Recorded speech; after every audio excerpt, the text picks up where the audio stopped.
What is up, guys? Welcome back to another episode of the Met Central podcast.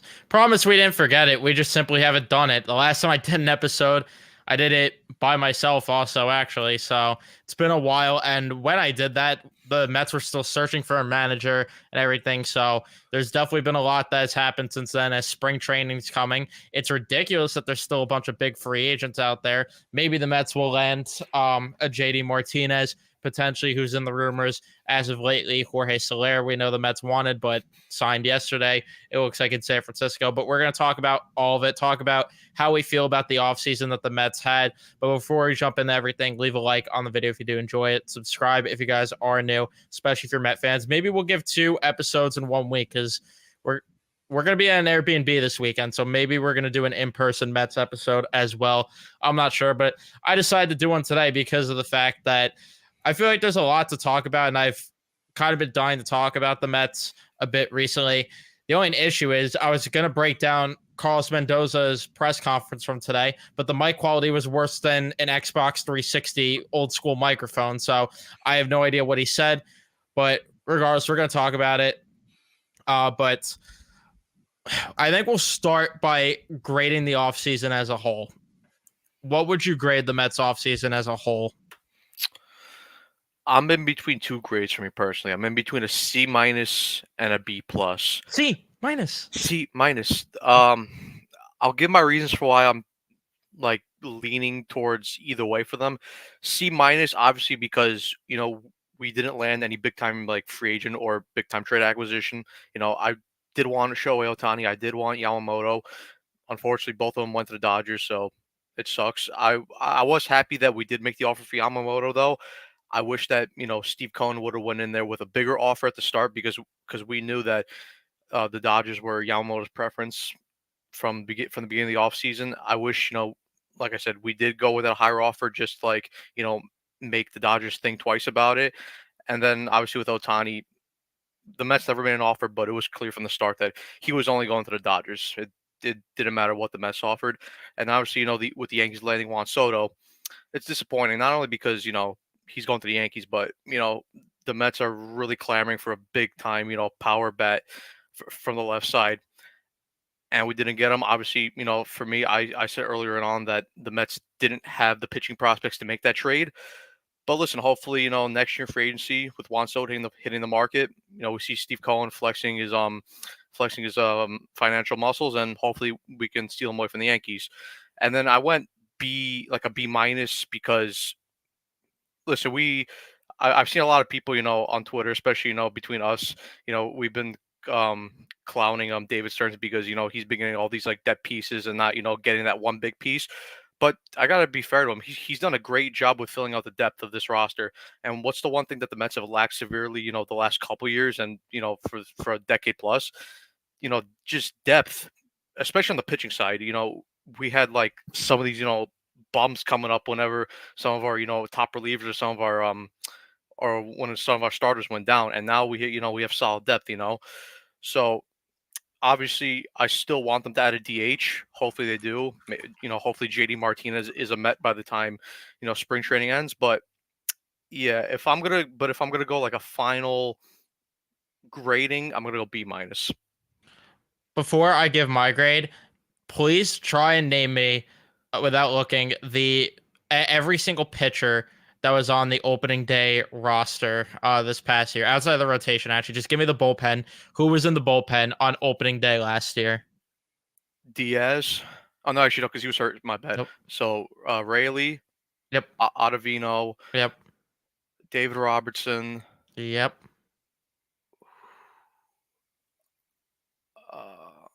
Lugo was gone. It's tough after that. Yeah, no. Phil Bickford was on the roster opening day, right? No, he was a later. He was an in-season acquisition at the deadline. I don't know. The rest of the names there: John Curtis, Steven Nagosic, Dennis Santana, and Tommy Hunter. Those are guys that should not, and then Drew Smith there too. Yeah, Those are guys that should not be on an opening day roster. And granted, The bullpen, I'm not going to sit here and say has a lot more certainty this year. I still think there is uncertainty, but even on paper, I would still take this bullpen by far over last year's. They added Ottavino back. They brought him back. So pretty much a lateral move there. The only thing that does hurt is you don't get to pair Robertson with Diaz like we wanted to last year. I can't fault them though for not bringing back Robertson. He got like 11 or 12 million in Texas. I can't fault the Mets for that. I think it's dumb to spend that much on a relief pitcher, even though they did it last year with Robertson. I'd rather them go out and get a couple of quality pieces, which they did. They got Fujinami, who I think has the biggest potential in this bullpen to be the closest thing to replacing David Robertson if he could get his stuff located. And because he does have the stuff, it's just a matter of him figuring out locating it, which is easier said than done. But if he could even just be half of what he's been with his walk rate and stuff, that could be a huge piece for them. Jake Diekman, I like more. I like having two lefties in the bullpen this time around. I think that gives them more flexibility. Mendoza, that is especially. And then they have Lopez there. Bickford's still there. Tonkin could be an inning eater. They still have Sean Reed Foley in there. And then they still have in the wings a couple guys that might come up. You have Grant Hartwig, who could maybe have a big spring training. Josh Walker maybe could be a bit of a surprise. There's still Reed Garrett there, who I don't feel great about, but there's also Max Kranick, who they also signed. So there is a couple of options, and then Austin Adams too. I just like the depth, like you mentioned, which is why for my offseason grade, I'm gonna give it a C plus. I don't want to give it anything higher because, like you said, they didn't get any big names, and a lot of it is boom or bust. I think we have a chance to look back at this offseason with it being like a B plus, maybe at the highest if things go right. But the thing is, will everything that we're mentioning go right? Because they went out and got Severino. That's a boom or bust thing. Minaya, I think you pretty much know what you're getting. Katana, you need him to be healthy. Senga, there's probably going to be regression there. And then Hauser is pretty much your prototypical fifth starter. Could someone come up from AAA and have a big impact like Vassell, Budo, or a guy like that? There are options there. And then in terms of the lineup, I mean, there's a lot of depth there. But again, this is why I want them to go out and get JD Martinez. I don't think it for sure makes them a better team, but like by a long shot. But I do think it makes them better, and it lengthens their lineup, which is one more piece I feel that they do need. But I also understand from the Mets perspective, all right, we want to give Vientos and Beatty as much reps as possible, see what we got in them. And, if it doesn't work out, then trade guys or go out and sign like an Alex Bregman next offseason and go out and or trade for something like that. So I don't know. Like, I agree, though. I think the depth for this team is way better than we've seen in recent years.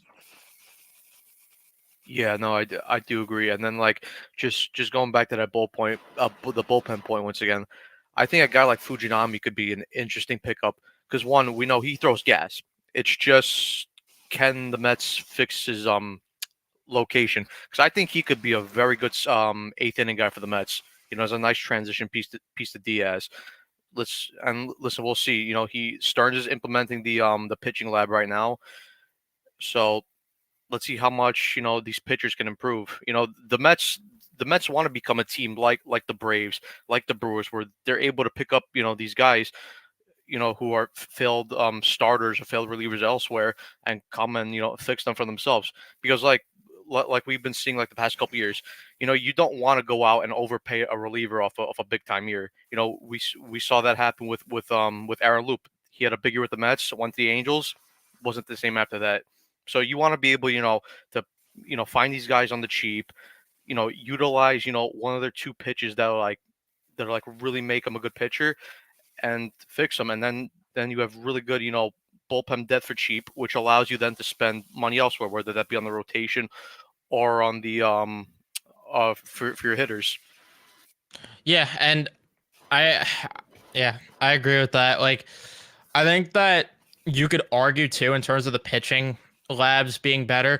Even just last year, like I think you could argue that there was more. I'm trying to think of how I want to word this because I think there was more growth in the pitching department from the prospect perspective, at least, than there was in the hitting department. Like the hitting department did have improvement, but I think it was a little more. I think it was a little bit of a like I think it was a lesser growth in the pitching. Like Christian Scott kind of came out of nowhere. Mike Vassell came out of nowhere. Tidwell, we knew he'd be like a solid prospect, but he's just been getting better. I think there's just been more improvement on the pitching side already. And, all of a sudden, if the pitching lab could get right, that's going to change this team drastically, because what was the big part of this team and what was the DNA of this team for the longest time?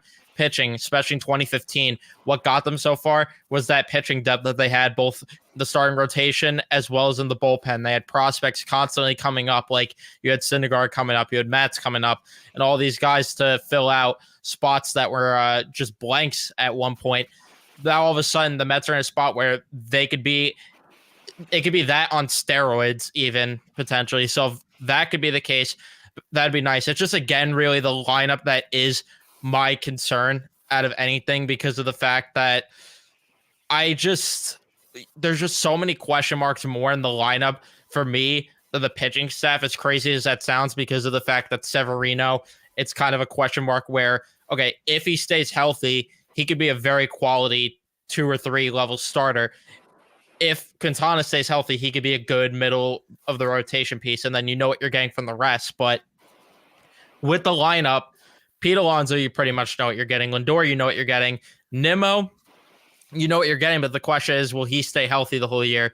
Bader, you don't know what you're going to get from him really with the bat. I mean, you might know what you're getting, but the question is, again, for him, can he stay healthy? Tyrone Taylor kind of is what he is. Marte, you have no idea what you're getting. McNeil, you don't know what you're getting. Beatty and Vientos, no idea. Alvarez, in my opinion, is the biggest X factor for this lineup. I think if Alvarez could be a 20 home run guy, 20 plus home run guy for this team and be a solid 5-6 hitter in this lineup, I think that's going to change the dynamic and really be the difference between this team making the playoffs and missing it.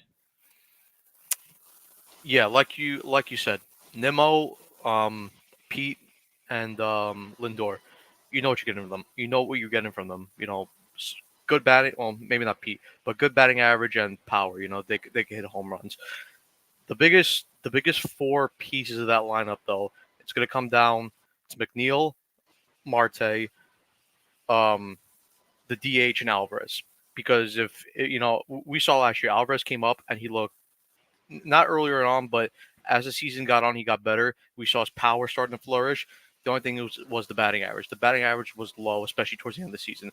If he could get that up to a 250 level and to a point where he's hitting 30 to 35 home runs a year, you take that from him. What's McNeil going to give you? Because now we're starting to see a trend with McNeil where it's one good season, one bad season, one good season, one bad season. So are we going to get the good season from McNeil this year, or is it going to be the more the same of what we saw last year? I still have hope from him, but we have to see. Marte's another big one. We saw what he did healthy in 2022. He's a guy that can hit for power, hit for contact, get on base, steal you bases. But if he's not healthy and his legs are not going to be a factor, then he's pretty much he's not going to hit second. Yeah, he's not going to help the roster whatsoever. And then currently we do have one in Mark Vientos currently, but what are the Mets going to get from the DH position? Because if they do sign JD Martinez and you have a guy now who could protect Pete, now Pete's going to see a lot more pitches to hit because the opposition pitchers know that, okay, well, if we walk Pete here, now we have another home run there in JD Martinez, like hypothetically if the Mets were to sign him. So I'm more comfortable. I want them to go sign JD Martinez, not because I don't think that Mark Vientos can't develop into a good DH. I just want that more, of a protection of a more guaranteed, what you're going to get from the DH spot. Because for too long now, the Mets have had just a rotating, carousel of DH options, whether that be Daniel Vogelback, Darren Ruff, Dominic Smith. The Mets do have DJ Stewart now, so let's see, maybe if he could build off what he did last year.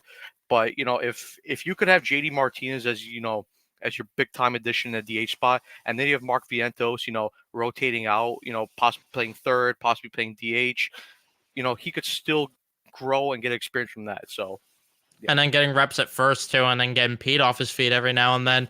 But yeah, I think that getting JD at this point is a must because of the reasons you mentioned. Because I don't know, I don't feel comfortable with a Stewart and Vientos platoon situation as the DH. We've seen them do the whole platoon thing, whether it was, Vogelback and Ruff and then Smith and JD. It just hasn't worked. It just has not worked. And I just don't like the idea of it. And I get that this is more of a year where they're trying to feel out what they have more, but I just feel like, it's better to just go with something more sure. But who am I to say? Again, if they're trying to have it as a feel it out year, it is what it is. But as of right now, I do got to ask, what would your opening day lineup be as of right now? Because I might have I think I have a different answer probably than what yours would be. Is this without a is this with just the players we have now, or like a hypothetical DH signing? This is with what they have right now. So then I'd probably go Nimmo leading off, Lindor in the 2-hole, Pete at 3, Alvarez at 4, McNeil 5, Marte 6, Beatty 7, Vientos 8, Bader 9. Interesting. I found it interesting. Pete third. I thought for sure you were about to go clean up there. Mine's very weird because it's gonna be doing something different, which I don't know if the Mets are going to do different, but maybe they will because they don't have Buck Showalter there anymore and is stuck in his ways, his old school ways. But for me, I would go McNeil leading off this time. Especially if he's starting to get on base more and hitting for contact. I think I want him leading off. And then second, I'd go Lindor. Nimmo would go third just because of the fact that there's been more power from him lately as well. I think hitting him third would actually help him out a ton. And then I'd go Pete fourth. That's where it gets a little more tricky after that. I'd probably say Alvarez fifth. This is where I just wish they had a DH though, because it's like, it would just make life easier having JD hit fifth. But maybe go with six, probably that platoon DH situation, just because of the fact that you want to break up the righties a little bit more there. Then go Marte seventh. Then go eighth with probably Brett Beatty, and then ninth Harrison Bader. I'd like to see something like that. I want to see them get more creative with the lineup in general this year. Like, if you're really feeling things out this year, I don't think they should be glued to a certain lineup like they were, unless something's working, obviously, but like they've been the past few years, because I think it's time to get Nimmo out of the leadoff spot. It kind of annoys me that he's been leading off. I just don't view him as a leadoff guy. He doesn't steal enough, and I know McNeil doesn't either, but I just like the idea more of a guy, and I get that they want Nimmo there to see more pitches, but I like the idea of McNeil getting on base, Lindor having more RBI opportunities there, even sets up more for Nimmo, and then you have Pete to obviously be in the cleanup spot. I just think it makes the top four deeper that way. I don't know how to explain it. Yeah, I could see McNeil leading off, especially we did see it in 2019 a lot, 2020 a little bit. When he was leading off a lot of the times, he was very aggressive early in the count. He would swing most of the time at the first pitch. And I know at that time, McNeil, that was only 2019. That was only his second year in the majors, so pitchers weren't really acclimatized to him yet. So they were throwing him, a lot of strikes for the first pitch. So I mean, yeah, it could work. Let's see what Carlos Mendoza does this year.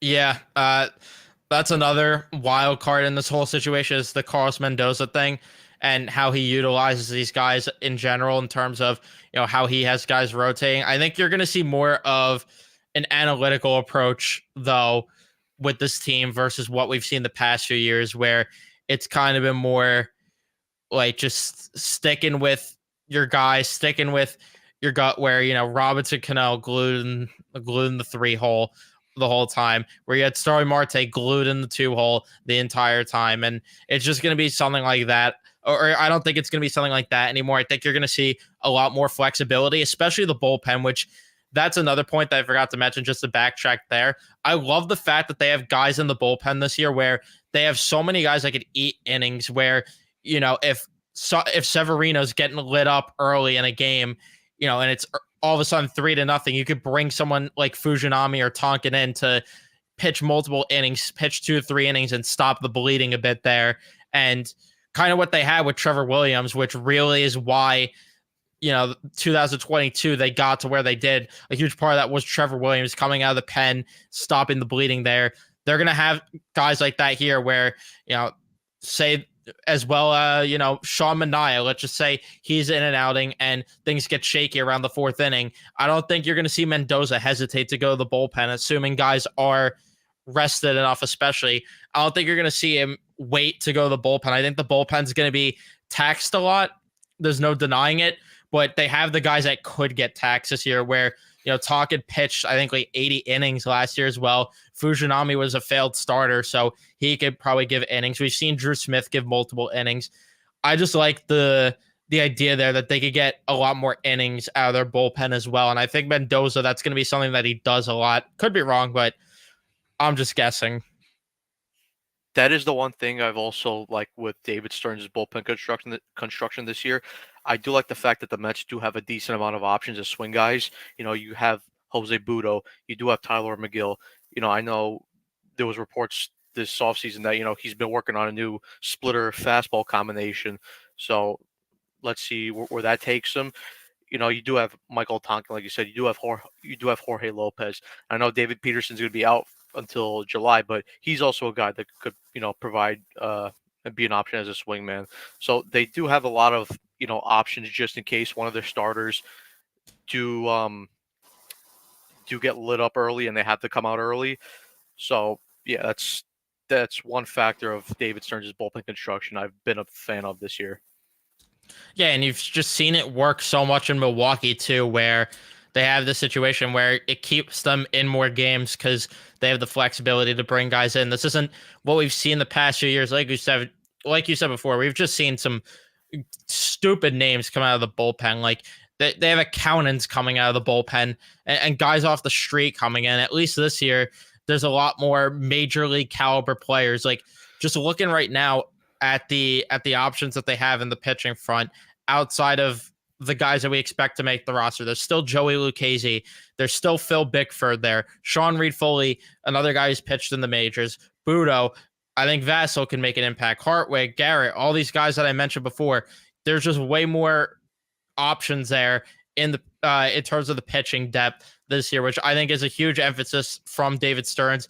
On top of that was the run prevention, which is why you saw them go out and get guys like Harrison Bader to really help with the defense, and why they've got just guys that are good on the defensive side of the ball, which is also a little why I'm shocked that Guillorme didn't stay around. I know Wendell's going to be the replacement there, but I mean, Guillorme is still a better fielder, and the bat's kind of like similar in a way, but I don't know. I do like the depth there. It's just more so with this lineup where I do have questions. I know they brought Ben Gamel in yesterday. They have Thompson, who they brought in. Iglesias, I think, is a solid piece there.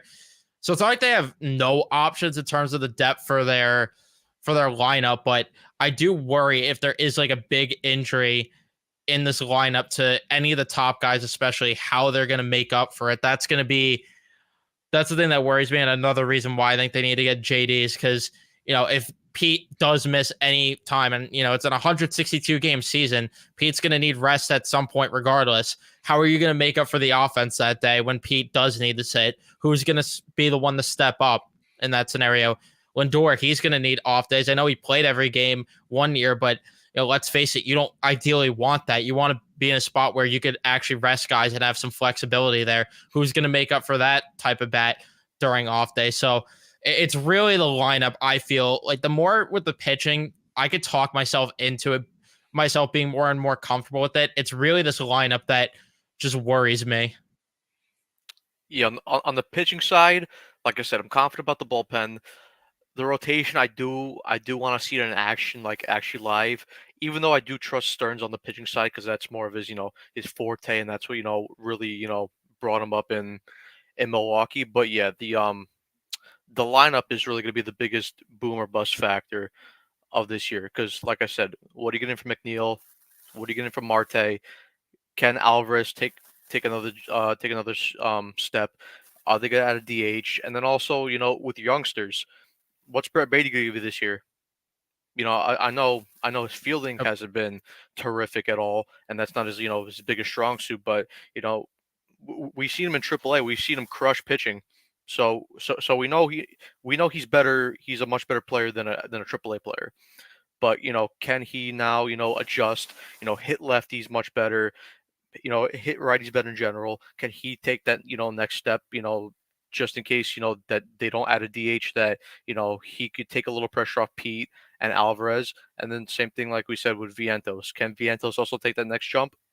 We'll see. Yeah, I think what's going to help these two a lot, especially if they don't get JD Martinez, is they're going to get more playing time. I think more playing time is going to help them out a ton because of the fact that they're not in and out of the lineup constantly. They're going to get sure playing time where they're not going to have a choice but to perform. Like they're relying on you, and I know they did that a bit last year with Beatty. They tried calling him up really as a scenario where it's urgency, and I'm hoping too that this is where the argument's so tough because you want these kids to get playing time, but I also want JD because I don't want this team in a situation like they were last year where, they have to call up a guy, Drew Gilbert, because they're desperate for help in the lineup. I want Drew Gilbert, if he's getting called up, to be called up because he's performing so well in AAA and force his way up here. And I know you can make the argument it was with Beatty, but let's not forget too that Escobar was just terrible to start last year. Let's not forget that they've had so many. I just am thinking of it. I'm thinking of, but they've just had so many issues. Guillorme too being an issue at third base, and that's why. That's another reason why with Beatty they kind of were forced their hand to call him up because they needed help at third base. They needed a spark plug there at third base, and I'm just hoping they're not in that situation too with a guy like Gilbert, but I also feel like they're fine with being in that situation because their outfield's looking like Nimmo, Taylor, Bader, Marte. After that, I mean, if I had to guess, the first call up is Drew Gilbert at that point because unless he's performing poorly, because otherwise it's going to be Ben Gamble or Tracy Thompson. I mean, they do have DJ Stewart also could play in the outfield. Right, but they're still going to call someone. Oh yeah, they'll still call someone up. I do think though the one big factor that we really haven't focused on for Beatty and Vientos that could play a big factor to them getting more comfortable and just taking the next step is Buck Showalter isn't here anymore, and we saw how Buck Showalter treated the kids. He wasn't really in favor of them. He much rather go with his vets, go with a guy like Vogelback and stuff, go with Escobar. So now I think Carlos Mendoza is going to be not more kind to them, but he's going to be a lot more lenient with Beatty and Vientos. I think if there is going to be some early struggles, I think we'll see that he'll keep sticking with it, and then see they'll keep giving them opportunities, keep feeding them, and hoping that they'll finally take the next step. And if it's not, then they got to make the tough decision of pulling the plug and seeing what are the options they have, whether that be internally or going out and making a trade. Yeah, and let's face it too.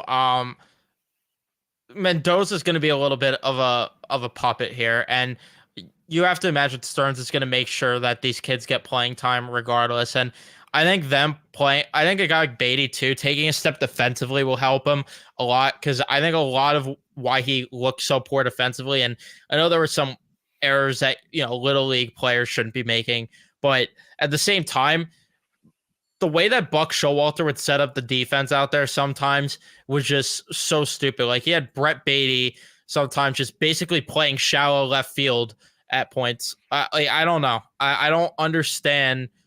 It's hard to field a ground ball that way. It just simply is. You're not going to be able to run in from pretty much the outfield there to field a ground ball. It's just not going to happen. And it felt like more of the strategy was, play him back. And then, Lindor's pretty much got anything.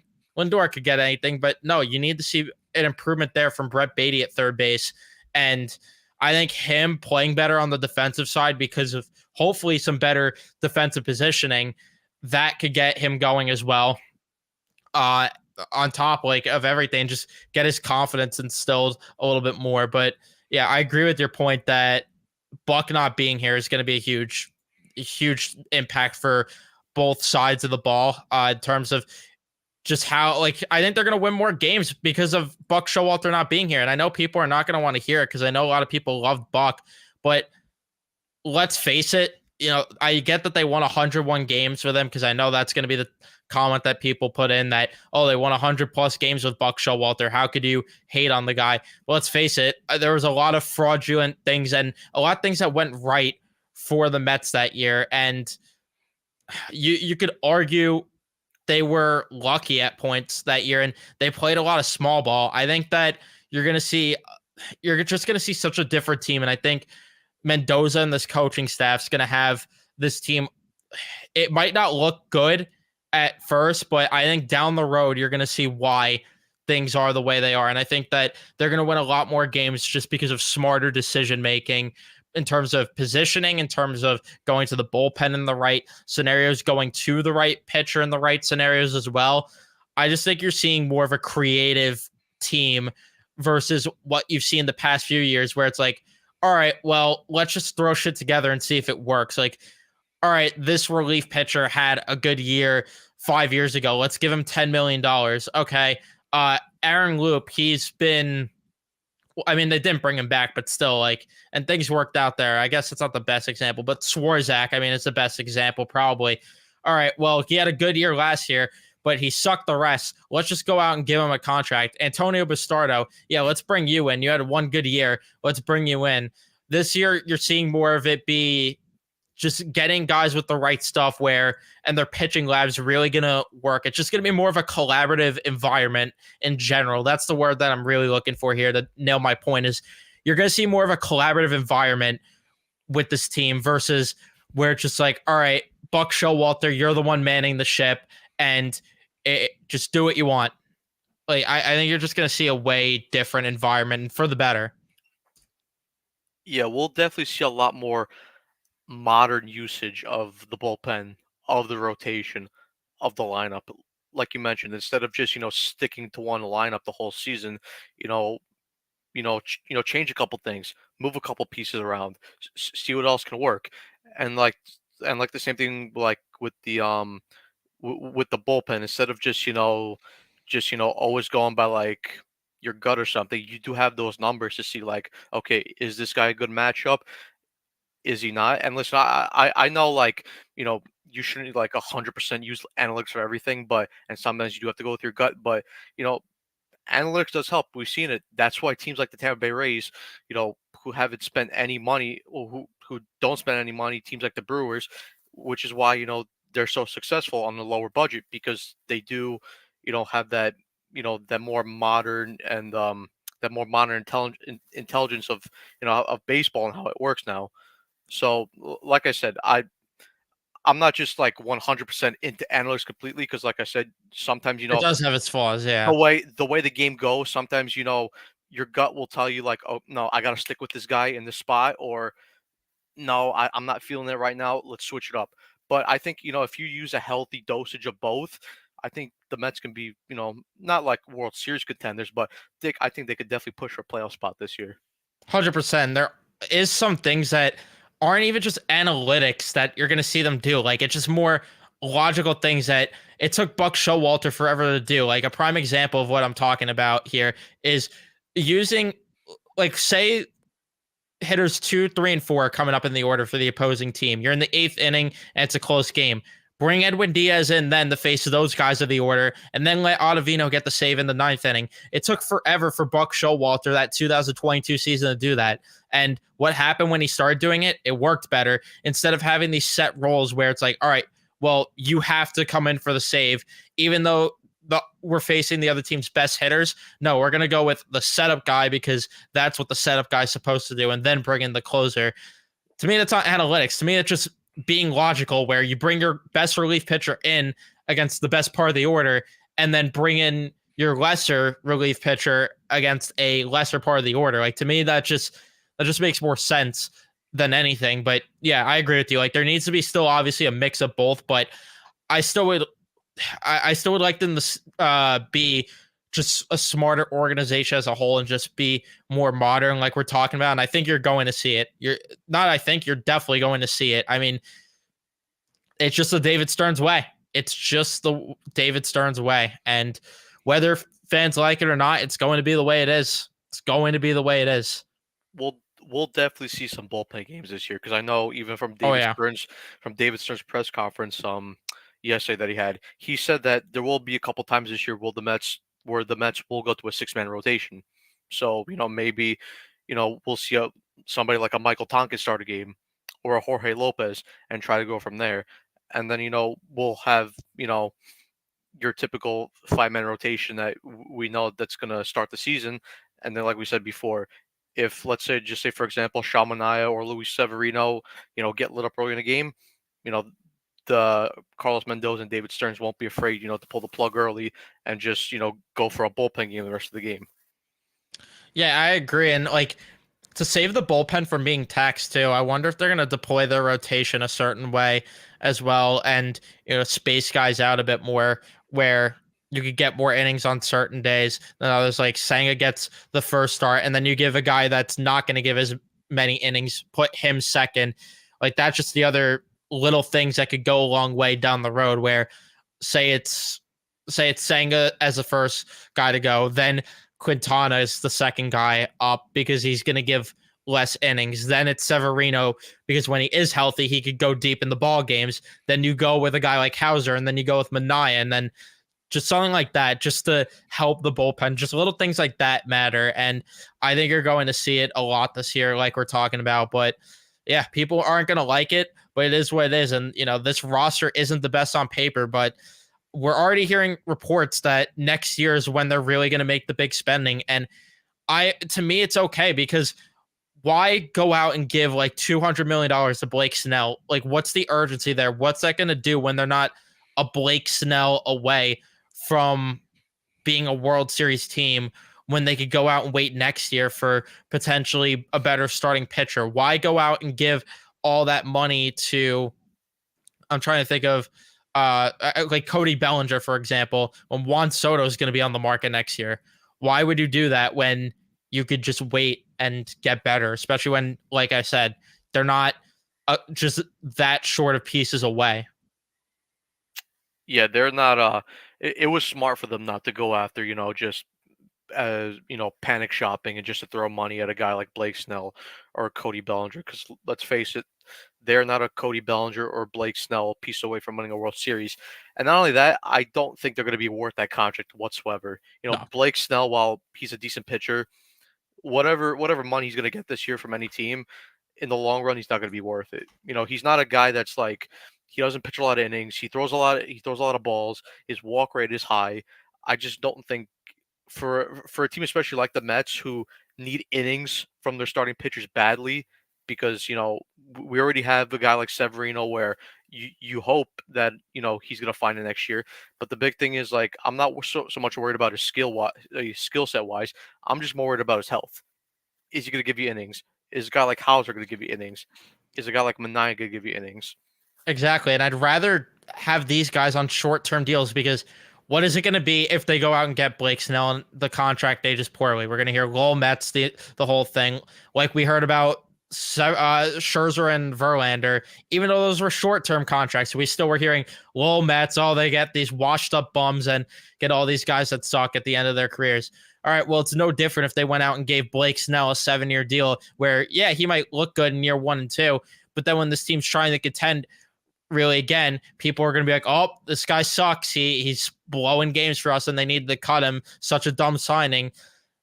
Like, if he wanted a 1 or 2 year deal, that's different, but that's just not what it's going to be. So he's a Scott Boras client. You're not going to get him for pennies on the dollar here. That you give the long-term deals to guys that are actually worth it, like Pete Alonso, who we'll talk more about extension there maybe, and then Juan Soto, who's in the market because he's still very young. So it would actually make sense to. It just doesn't make sense to give long-term contracts to older guys, because that's just the philosophy that has hurt the Mets in past years. And it's just basically the definition of insanity, doing the same shit over and over again and expecting a different result. We've seen it time and time again.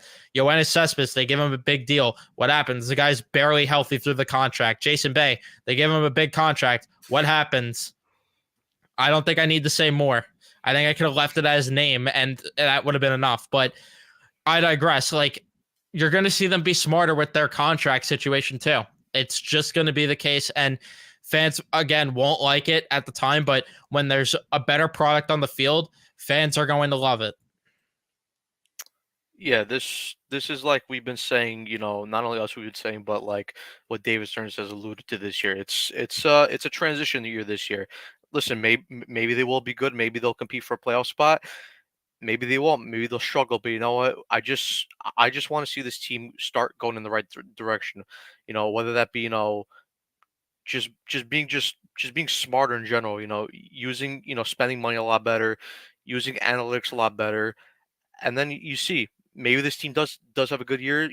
They managed to get into a playoff spot. Not only see guys like Alvarez and Beatty take the next step, but maybe even see guys, other young guys like a Tidwell, like a Christian Scott come in, or on the hitting side, a guy like Luis Angel Acuna, a guy like Drew Gilbert step up and solidify themselves like we've seen like with the Braves. 2022, the Braves were struggling, and they were able to call up Michael Harris, and he was a big part of why you know they were able to resurge, down the last part of the season and pimp the Mets to that last to winning the NL East. So yeah, let's see what happens, and like I said, they do have a good year. Those guys take the next step, then that's just even more of a reason, and the organization will look better to try to convince a guy like Juan Soto or a guy like Corbin Burns to come here and sign long term. Exactly. That, like you said, with the transition year thing, it's not just a transition year in terms of them trying to figure out their roster. They're trying to figure out, the analytics department still. They're trying to figure out who in the organization needs to stay, who needs to go. This is deeper than just a roster on the field thing where, it might look ugly too when the team's trying to adjust to these new analytics and new information where you might see guys struggle at the beginning, but at the end of the year, I think you're going to see guys thrive once they're acclimated to what David Stearns and company is trying to sell here. And, once they are used to the information that they're getting, but it can't be as bad. It's got to be more straightforward than what it's been because we've heard reports before that you're hearing different analytics from different guys, and there's no clarity in terms of the preparation. I think you're going to just see more clarity, and like I said, it's just going to be. That's why I like that you're getting more of a collaborative effort here because let's just face it too. You got to appreciate David Stearns at least trying something different here at the very least because it's just been the same philosophy over and over again.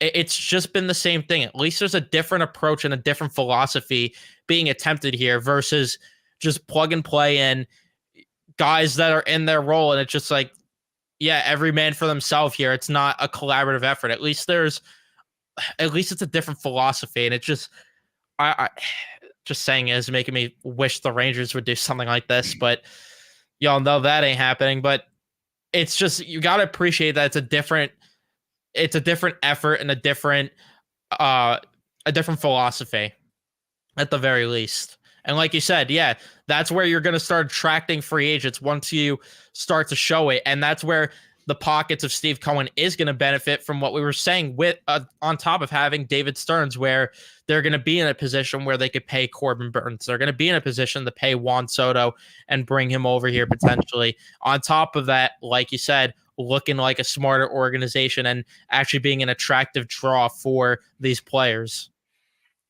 Yeah, you don't want to look desperate, and that's why you saw the Mets go out and have to overpay Max Scherzer, $43 million a year. A guy like Justin Verlander, $43 million a year. Well, yeah, at the time I was happy because I was encouraged that the Mets finally spent some money, but in reality, was it the right move at the time?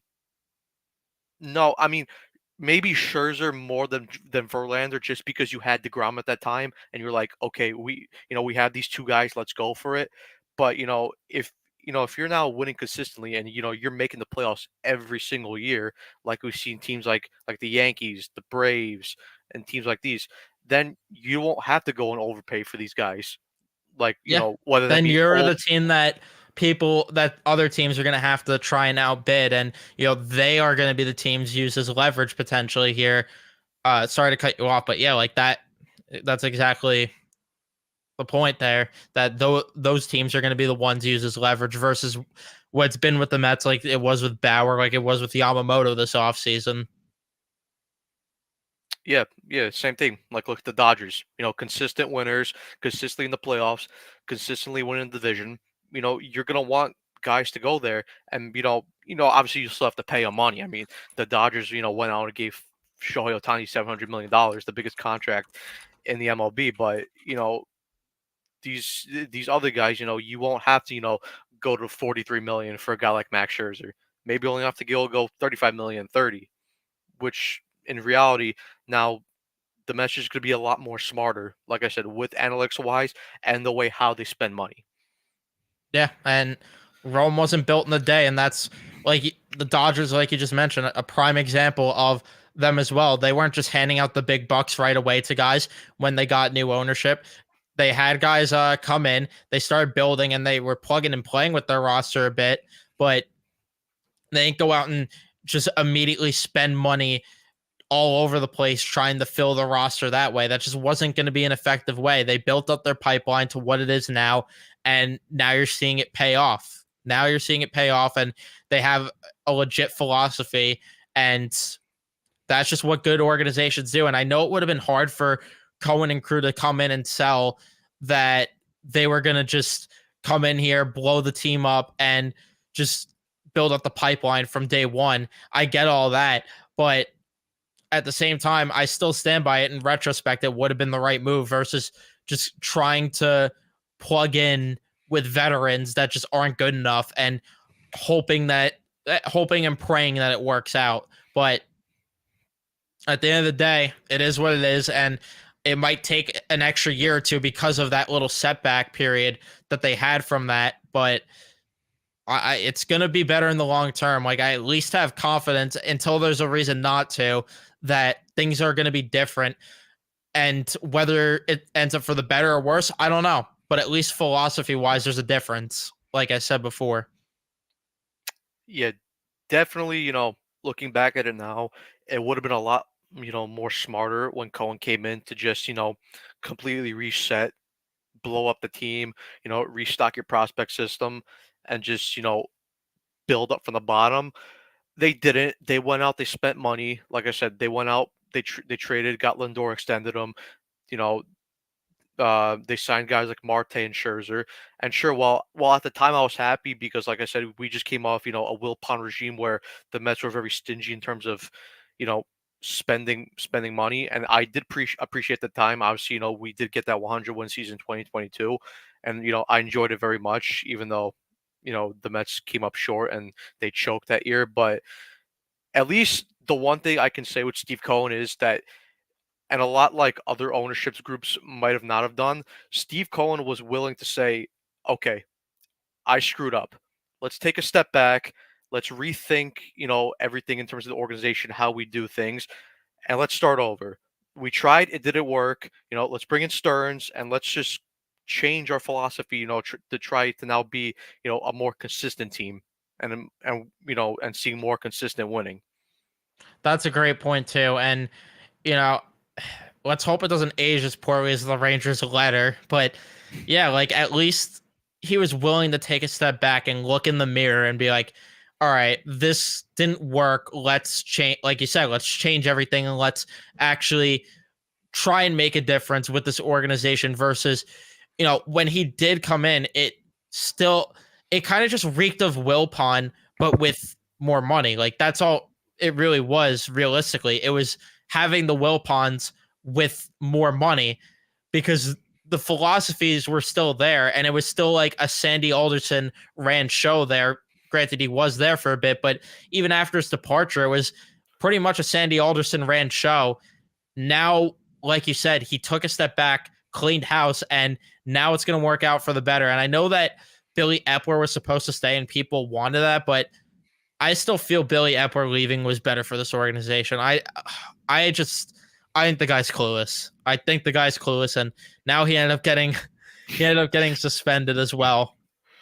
So we won't see him at all in 2024. Yeah, I think Epler definitely is in the long run.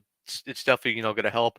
Just let Stearns have full control of the front office. Maybe he does eventually, bring in a GM under him, just to have that extra help. But it's gonna be someone it's gonna be his choice, not like he's just gonna be stuck with Epler, a guy that ultimately failed here. So let's see. Obviously we have seen he's completely stripped out and replaced people of his own in the scouting department. I'm sure he'll be doing it throughout the whole minor leagues in AAA and AA. So let's see how it goes. Not only with the team on the field, but just the whole front office in general. Yeah, 100%. So we'll see what happens with the philosophy change, but we'll move on to the next conversation where Pete Alonso, there's David Stearns, speaking of him, continually getting asked about an Alonso extension. He said that's probably not going to be a thing that they do until the offseason because of Scott Boras being his agent. And I don't see anything wrong with what he said. And people are like, oh, well, he's going to leave. He's going to leave. But to me, if the Mets have a price that they want and Boris and crew are being stubborn about it, then it is what it is. The Mets should stand firm until they're willing to bring their price down a bit and meet somewhere in the middle. And I know it's not the Boris way, and it might be annoying. We might be talking about the Mets next year, potentially Pete Alonso still being a free agent.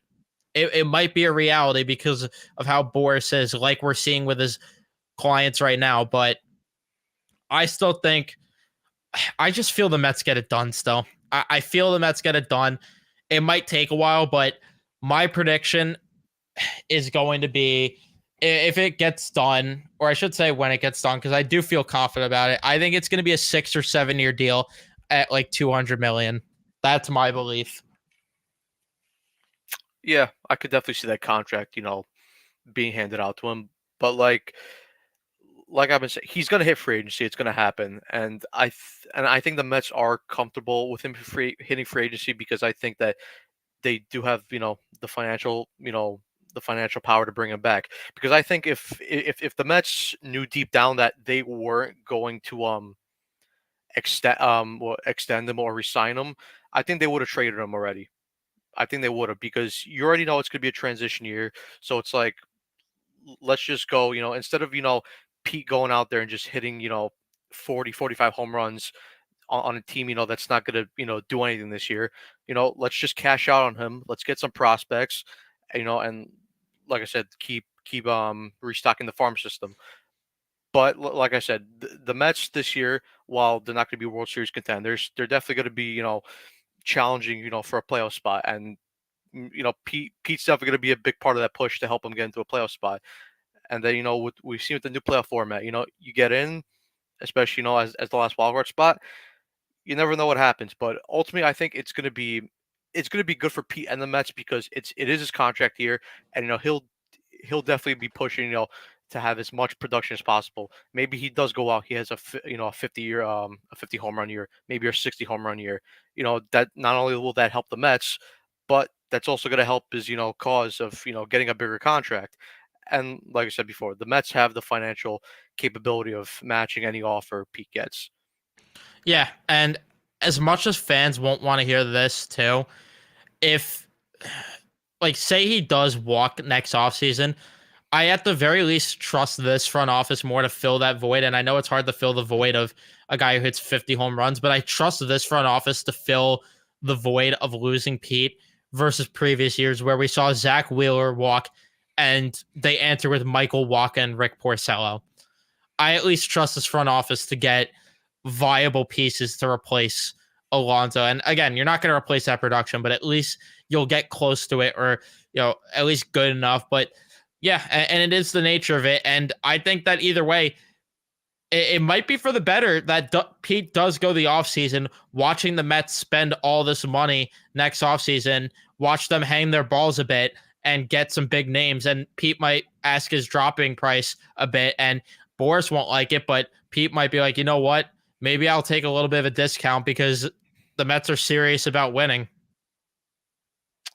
Yeah, definitely. Maybe listen, we already know Juan Soto's in that big time contract, and if it's gonna be from the Mets, maybe Pete does say okay, and even Boris goes okay, like we got Soto paid big time. Maybe now Pete can go back to the Mets at a little cheaper contract. I know probably it won't happen because Boris wants the money. I'm sure Pete wants to get paid too, but I think the Mets could definitely fit in Juan Soto and Pete Alonso under with their money if they want to, of course. Yeah, I mean, it shouldn't be an issue, especially considering Scherzer and Verlander, which a lot of people are forgetting too. Those guys are on the books, which is another reason why the Mets have been low budget spending a bit this year too, because they don't want to go over the luxury tax, which I can't blame them, especially because why do you want to go over the luxury tax just to get David Robertson this year? Like what good does that do you? Getting because the punishment for that too, as we saw, affected them this year. Their draft picks very low this year because of how much they've spent. So what good does that do you spending over the luxury tax?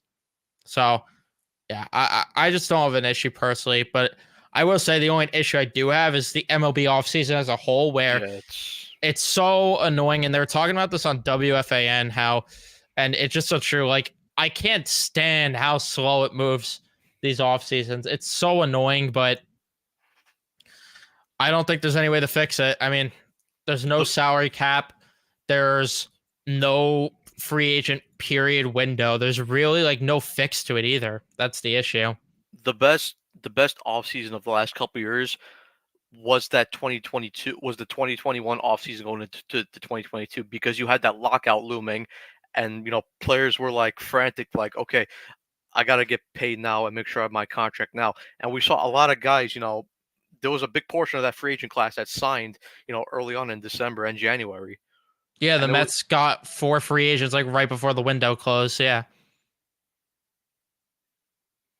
because they got Canna, Escobar, and Marte all in that one day, and then they got Scherzer there. Yeah, I'd like to see something like that again if they could figure out a way to make these off seasons quicker, because it's just so annoying.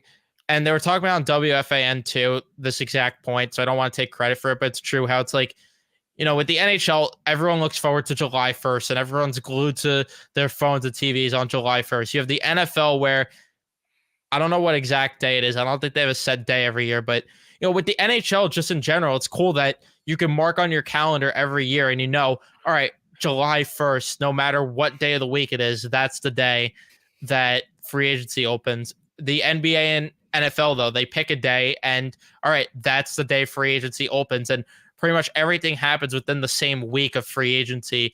And you're not left waiting where it's just stupid how the season ended in November and we're still waiting on guys like Bellinger to sign. We're still waiting on guys like Snell to sign, Montgomery. It's just ridiculous. Yeah, the NHL does it right. They do it right. They have that one set day, July 1st, and that majority of all the big time guys are going. Usually within like the first 10 to 20 minutes, they're all gone off the board. And occasionally you do have you have a couple guys where they do take a bit longer to sign, but you pretty much know right from the beginning where everybody's going. Yeah, that too. Like the lead up also, where you hear before free agency starts, it's like, oh well, I'm hearing this player is going to sign here in the morning. And it's just so much better, just so much better that way. But I don't think we're going to see anything different change there. But we are going to wrap things up here since we have gone for like an hour here, and really not much else to talk about considering the fact that spring training games still are a bit away. I think next week it starts, right? The 24th. Yeah, so like all right, so 10 days from tomorrow is when we'll get the start of spring training. And even then, I mean, there's not going to be much to talk about with that too until like the later part where we start seeing more guys with experience and seeing, who's really got a shot at making the team. So we'll see, but we're inching closer and closer to the season already, which is just crazy because it feels like the NHL season started just yesterday. Do you want to do right before we go just our early prediction for next year? In terms of record, Yeah. all right, I'll go second on this. So I got to think. Like I've said before, without a DH, I think they go 81 and 81, third place. If they do sign JD Martinez, I think they're an 85 win team that make the playoffs. But as currently, they're a 500 team for me. Interesting. I'm feeling a little more optimistic, actually. I still stand. I think they're gonna go 84 and 78. I think 84 wins. I'm so sold on that. If they get JD, I think they could win up to I think 87 to 88. Like I don't think it adds that many more wins, but I think it adds enough to where maybe we're talking about them being the second wild card versus what I think right now, where they're going to be the third or at least fighting for it. Because I think them and the Padres are going to fight for that last wild card spot. That's my prediction as of right now. But we'll see. We'll see what happens with this team. Like I said, we'll be talking more about them, especially if they do sign DH. Then we'll definitely talk more about them going forward. But let me know all your thoughts in the comment section down below. What you guys think about the offseason. Did we piss you off even more? Are you guys excited for the season? Let me know all of your thoughts. Don't forget to leave a like if you have not already. Subscribe too if you haven't. And we'll see you guys in the next one. See you.